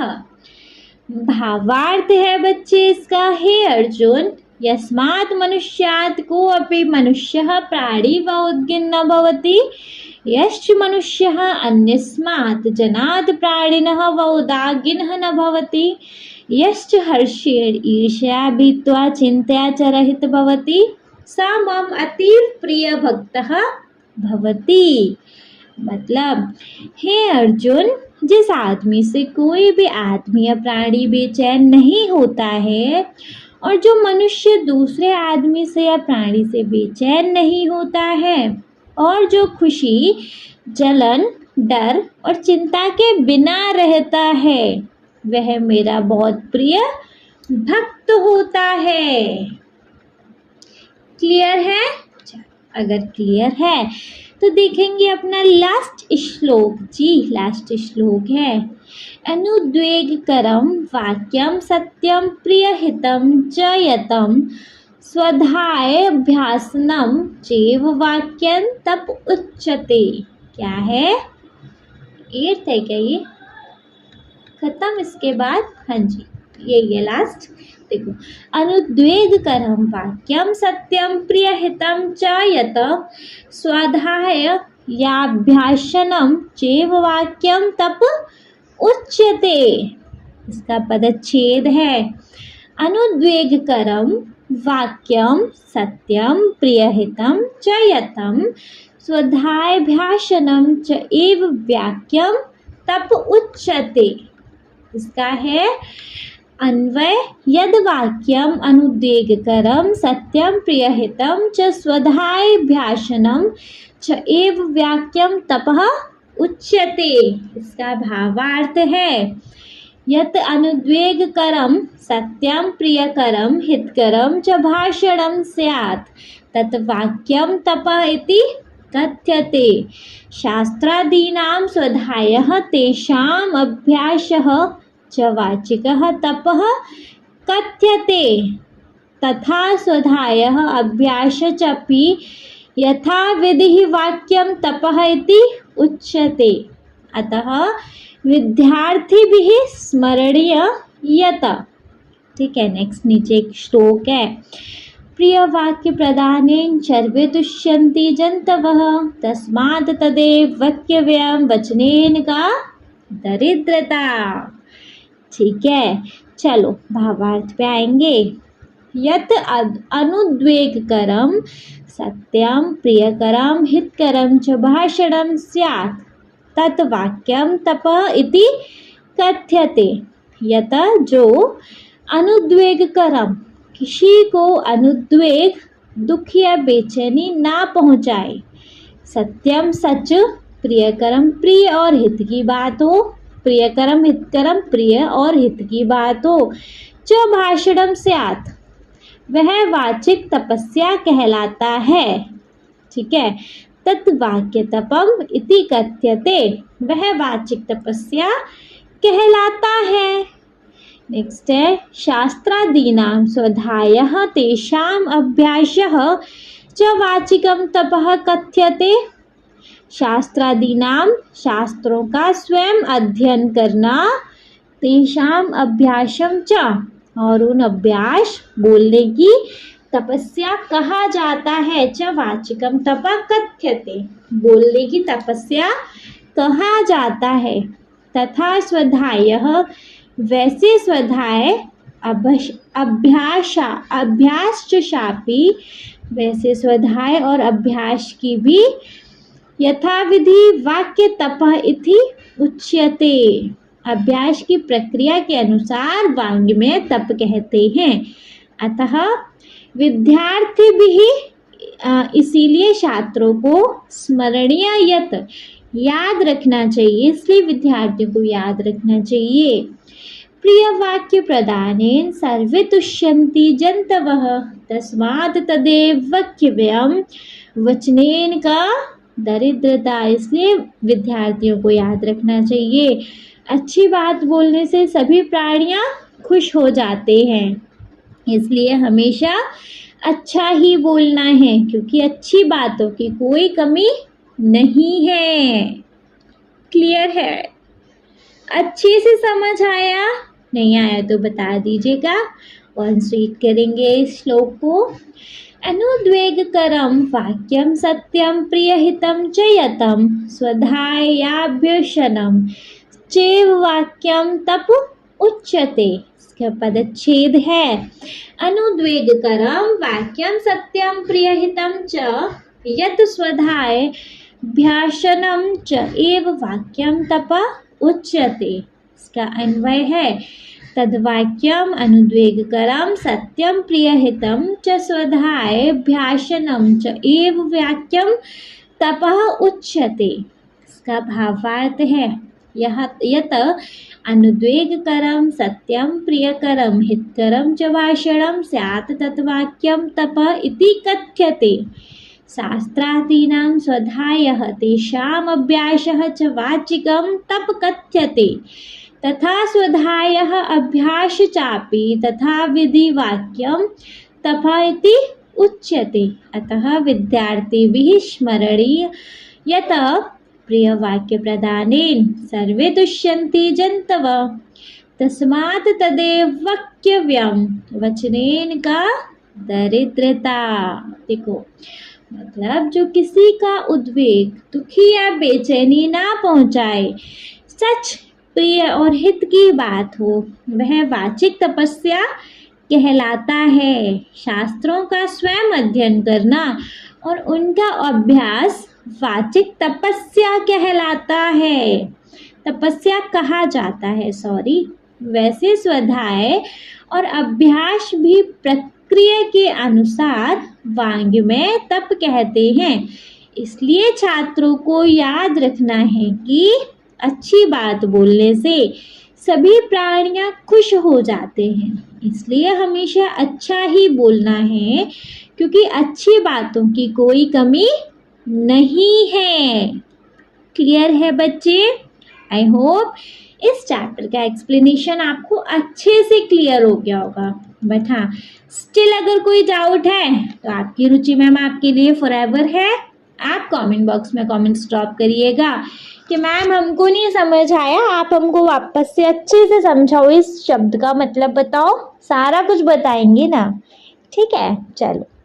अगर ये चैप्टर का एक्सप्लेनेशन ख़त्म हो गया तो एक बार इसका शॉर्ट समराइजेशन देख लें, वापस से पूरा चैप्टर जल्दी जल्दी पढ़ लें, देख लेते हैं ना हमें कहाँ कमी आ रही है, क्या प्रॉब्लम आ रही है, तो वो सारा सब फ्रेश हो जाएगा, सब अच्छे से एकदम से पक्का हो जाएगा। ठीक है, देख लेंगे बच्चे। तो देखिए बच्चे, चैप्टर का नेम है पंचमः पाठः, मतलब 5th पार्ट, गीता सुगीता कर्तव्या। ठीक है, इसका मतलब है भगवत गीता का अच्छी तरह से अध्ययन करना चाहिए। ओके, देखेंगे। कुरुक्षेत्रे श्री गीता जयंती महोत्सव आचरितः। कुरुक्षेत्र में श्री गीता जयंती महोत्सव आचरण किया गया था। तत्र बहवः जनाः अगच्छन्, वहाँ बहुत लोग गए थे। रमेशः अपि स्वजनकेन सह तत्र गतवान्, रमेश भी अपने पिता के साथ वहाँ गया था। कथावाचकः गीताया विषये वर्णयति स्म, कथा को वाचन करने वाला भी गीता के बारे में वर्णन करता था। गीता सुगीता कर्तव्या किमन्यः शास्त्र विस्तरे, या स्वयं पदानां बस्य मुख्य पदाद्विनिः श्रता। मतलब भगवद गीता का अच्छी तरह से अध्ययन करना चाहिए। अन्य शास्त्रों के पृष्ठतः अध्ययन करने की क्या आवश्यकता है? जो गीता स्वयं भगवान श्री कृष्ण के मुख से निकली हुई है, जो कि सर्वोच्च ज्ञान का स्रोत है। नेक्स्ट है, इदं श्रुत्वा रमेशः पितरम् अपृच्छत्। यह इसको सुनकर रमेश ने पिता से पूछा। पितः मतलब पिता, गीता क्या है? कथम सुगीता कर्तव्या, कैसे अच्छी तरह से इसका अध्ययन हो सकता है? तब पिता ने रिप्लाई किया, पुत्रः वयोभ्यः वर्षेभ्यः पूर्व कुरुक्षेत्रे कौरवानां पांडवानां च मध्ये संग्रामः अभवत्। बेटा, बहुत साल पहले कुरुक्षेत्र में कौरवों और पांडवों के बीच लड़ाई यानी युद्ध हुआ था। तस्मिन् युद्धे स्वबान्धवान् दृष्ट्वा अर्जुनः युद्धं कर्तुं न इच्छति स्म। उस युद्ध में अपने रिश्तेदारों को देखकर अर्जुन युद्ध नहीं करना चाहता था। तस्मिन् युद्धे स्वबान्धवान् दृष्ट्वा अर्जुनः युद्ध, ये तो गया। तदा भगवान श्री कृष्णः युद्ध परामुखम अर्जुनम कर्तव्य पालनार्थम उपदिष्टवान्। तब भगवान श्री कृष्ण ने युद्ध से विमुख अर्जुन को अपने कर्तव्य का पालन करने का उपदेश दिया। श्री कृष्ण उपदेशः एव श्रीमद् भागवत गीता अस्ति। श्री कृष्ण के उपदेश ही श्रीमद् भागवत गीता है। गीतायाम अमृततुल्यः उपदेशः सन्ति। गीता में अमृत के समान ही उपदेश हैं। क्लियर है? ठीक है। फिर इसके बाद रमेश ने कहा, तर्हि सुगीता कर्तव्या इतस्य कः आशय। रमेश ने कहता है, तो सुगीता कर्तव्य इसका क्या मतलब है? फिर पिता कहते हैं, अस्य आशयः अस्ति यत गीताया अभ्यासः सम्यक रूपेण करणीय।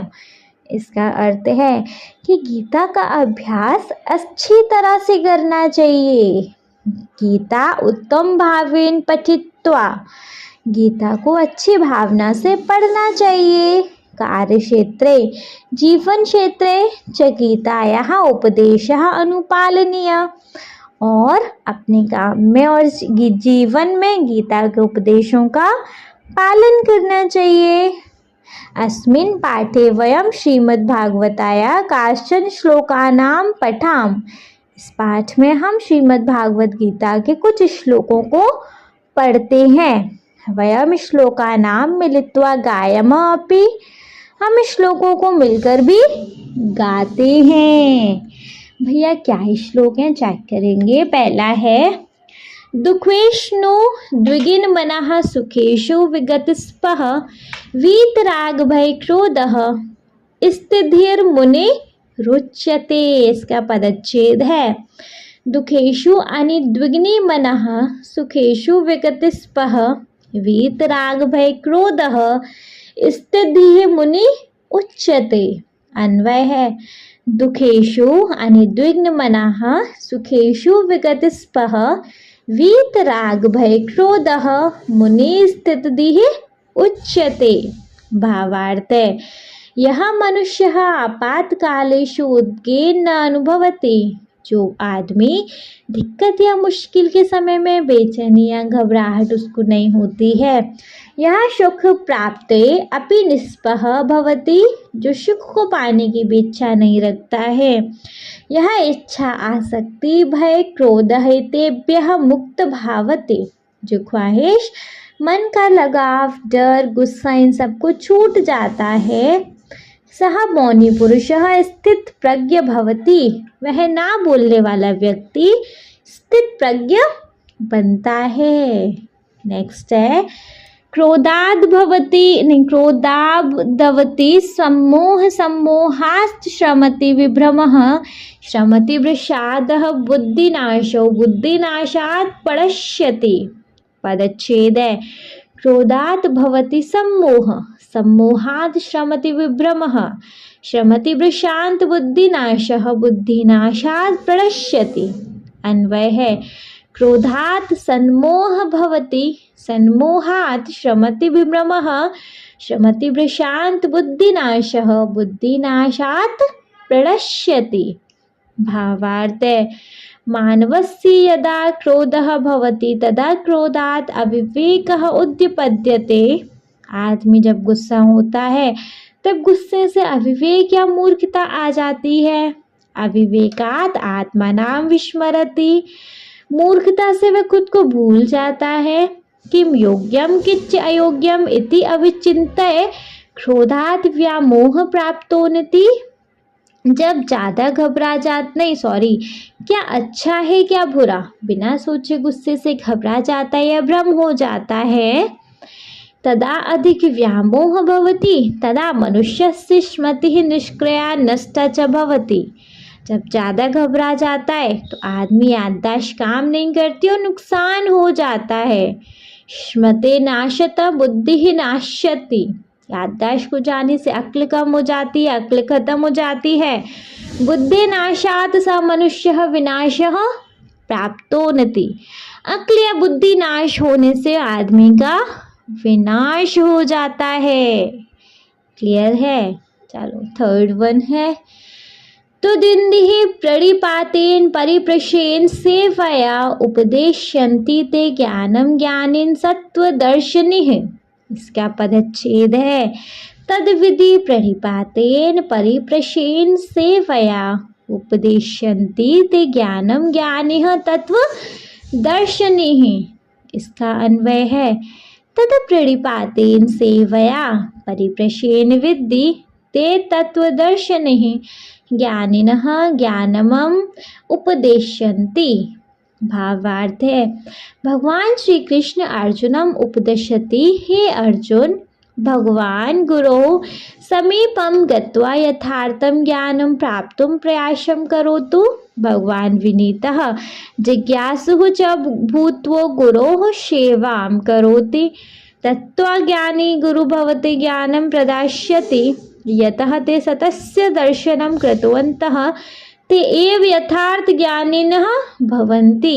मतलब है भगवान श्री कृष्ण ने अब अर्जुन को उपदेश दिया कि हे अर्जुन, आप गुरु के पास जाकर वास्तविक या सच्चा ज्ञान पाने की कोशिश करो।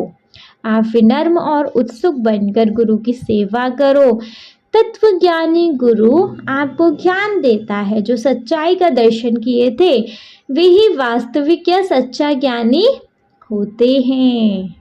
फोर्थ वन है बच्चे श्रद्धावान् लभते ज्ञानं तत्परः संयतेन्द्रिय ज्ञानं लब्ध्वा परा शांतिं चिरेणाधिगच्छति। इसका मतलब है बच्चे, इसका मतलब क्या है? इसका पहले पदच्छेद देखें। श्रद्धावान् लभते ज्ञानं तत्परः संयतेन्द्रियः ज्ञानं लब्ध्वा परां शान्तिमचिरेण अधिगच्छति। अन्वय है संयतेन्द्रियः तत्परः श्रद्धावान् ज्ञानं लभते तथा ज्ञानं लब्ध्वा अचिरेण परां शांतिम अधिगच्छति। ठीक है। भावार्थ है यह श्रद्धालुः मनुष्यः दिव्य ज्ञानं प्राप्तुं निरन्तरं प्रयासं करोति तथैव यः मनुष्यः इन्द्रियाणि स्ववशे कृतवान् सः मनुष्यः दिव्य ज्ञानं प्राप्स्यति। तादृशं दिव्यं ज्ञानं प्राप्य सः पुरुषः जीवने अनन्तम् आनन्दं प्राप्नोति। इसका मतलब है जो आदमी जिसके मन में श्रद्धा हो वह दिव्य ज्ञान या आत्मज्ञान पाने के लिए हमेशा मेहनत करता है। वैसे ही जो आदमी अपने इंद्रियों को अपने अधीन में किया वह आदमी दिव्य ज्ञान पाएगा। वैसा दिव्य ज्ञान पाकर वह आदमी जीवन में असीम आनंद पाता है। फिफ्थ है बच्चे अद्वेष्टा सर्वभूतानां मैत्रं करुणम् एव च निर्ममो निरंकारः शम दुख सुखः शमे। इसका पदच्छेद है अद्वेष्टा सर्वभूतानां मैत्रः करुणः एव च निर्ममः निरंकारः शम दुख सुखः शमे। अन्वय है सर्वभूतानां अद्वेष्टा मैत्रः च करुणः एव निर्ममः निरंकारः शम दुख सुखः शमे। भावार्थ है हे अर्जुन, यह कस्यामपि परिस्थितौ विचलितः न भवति, यह ईर्ष्यारहितः समस्त प्राणिनां प्रति मित्रभावयुतः दयालुः च भवति, यह ममरहितः अहङ्कारविहीनः सुख दुःखेषु समभावयुतः क्षमाशीलः च भवति। त्रयोदशः पुरुषः भगवतः अत्यंतं प्रियभक्त भवति। मतलब हे अर्जुन, जो किसी भी हालत में किसी भी चीज में परेशान नहीं होता, जो किसी से जलता नहीं है, सभी प्राणियों के साथ दोस्तों की भावना रखता है और दयालु होता है, जो यह मेरा नहीं है का भाव रखता है, अहंकारी नहीं है, सुख और दुखों को एक ही भाव से देखता है और माफ करने वाला होता है, वैसा आदमी बहुत प्रिय भक्त होता है। ठीक है, चलिए 6th वन है संतुष्टः संततं योगी यतात्मा दृढ़ निश्चय मयि अर्पि मनोबुद्धियो मदत् सह मे प्रियः। पदच्छेद है संतुष्टः सततं योगी यतात्मा दृढ़ निश्चय मति मय अर्पितो मनोबुद्धिः यह मय भक्तः सह मे प्रियः। अन्वय है यह योगी सततम संतुष्टः यतात्मा दृढ़ निश्चयः मयि अर्पितो मनोबुद्धिः स मय भक्ति में प्रियः। भावार्थ है हे पार्थ, यह निरंतरम संतुष्टः भवति, अर्थात कस्यापि वस्तुने अभावात् कदापि असंतुष्टः न भवति। यह मनः इंद्राणि च विजयन्ति संयमी भवति, यह स्वबुद्धया परमेश्वरस्य स्वरूपं स्थिरीकरोति, यशश्च मनः बुद्धि च ईश्वरे समर्पयति, सः मनुष्यः मम अति प्रियतम भक्त भवति।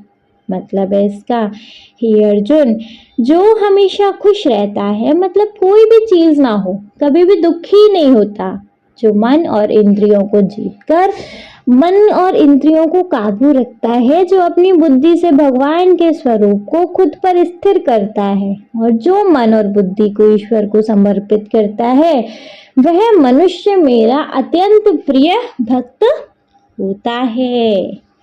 ठीक है, 7th वन चेक करेंगे बच्चे। So the 7th one we have यश्मान्यो द्विजते लोकः लोकान्यो द्विजते च यः हर्षामर्ष भयोद्वेगे मुक्तो यः सः च मे प्रियः।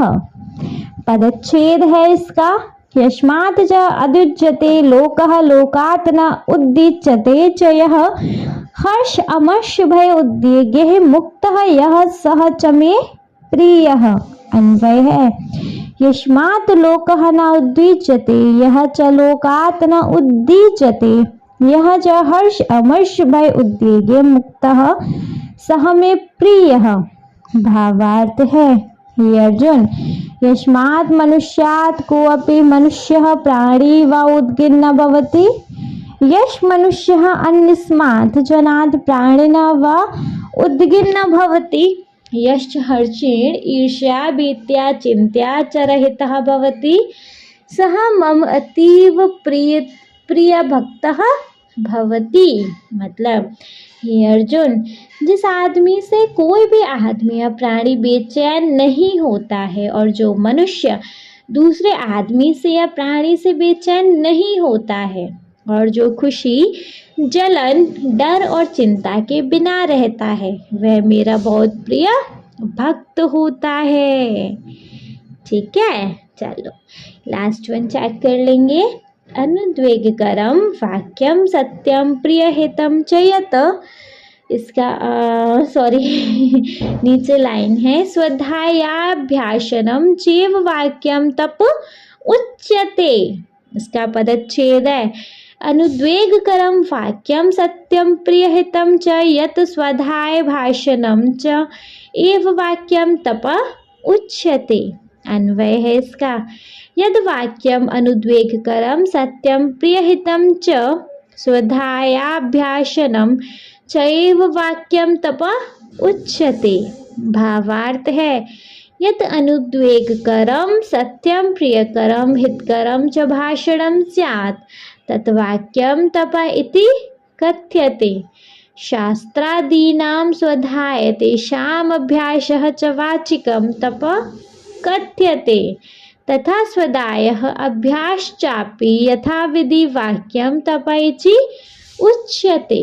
अतः विद्यार्थिभिः स्मरणीयत् प्रियवाक्यप्रदानेन सर्वे तुष्यन्ति जन्तवः तस्मात् तदेव वक्तव्यं वचनेन का दरिद्रता। क्या मतलब है सो इसका जी? इसका मतलब है जो किसी का उद्वेग, दुख या बेचैनी जिसको किसी को ना पहुंचाए, सच, प्रिय और हित की बात हो, वह वाचिक तपस्या कहलाता है।